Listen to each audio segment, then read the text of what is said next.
An opening screen shows the OPRE logo in white against a black screen. So the screen transitions to speaker Simine Vazire, who stands at a podium labeled Holiday in Capital and gives a presentation reading from a slide. Text on slide. Title: The Credibility Revolution. Subtitle: Open Science. The slide shows 8 differently colored hexagons, each with a different term. The terms are: open notebooks, open data, open peer review, open access, open source, scientific social networks, citizen science, open educational resources. Text at the bottom of the screen says: norms, transparency, inclusion. Anti-norms, secrecy, elitism. What some of us call the credibility revolution in psychology is this response to the replication crisis. And one important part of it is all the parts of open science that we'll be talking about today. And this is because we really want to double down on the norms of transparency and also the norm of inclusion, that there shouldn't be barriers to entry for certain people in science, that it shouldn't matter who you are or what your affiliations are. If you have good evidence, good claims are on solid ground, then your evidence and claims should be taken as seriously as anyone else.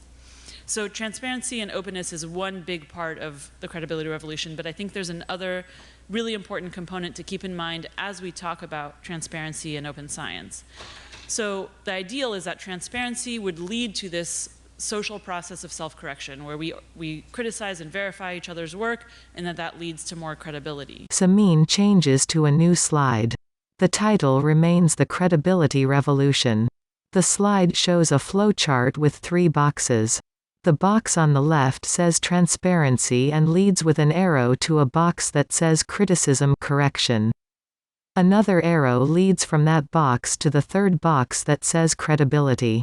But that's not the only possibility, right? The other possibility is that we're more transparent and that leads to persistent and devastating criticism that shows that everything we've been doing is wrong and we lose credibility. Another path is added to the flowchart with an arrow leading from the box that says transparency to a box that says persistent devastating criticism.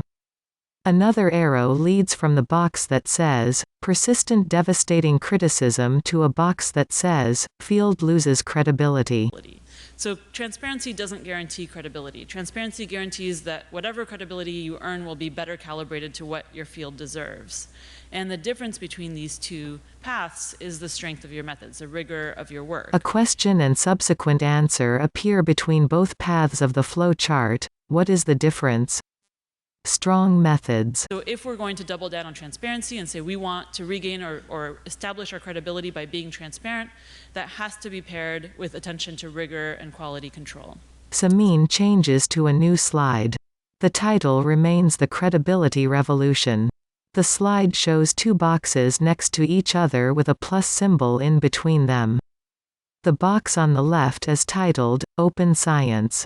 The box it contains the graphic with the terms contained in graphics hexagons shown earlier in the presentation: open notebooks, open data, etc.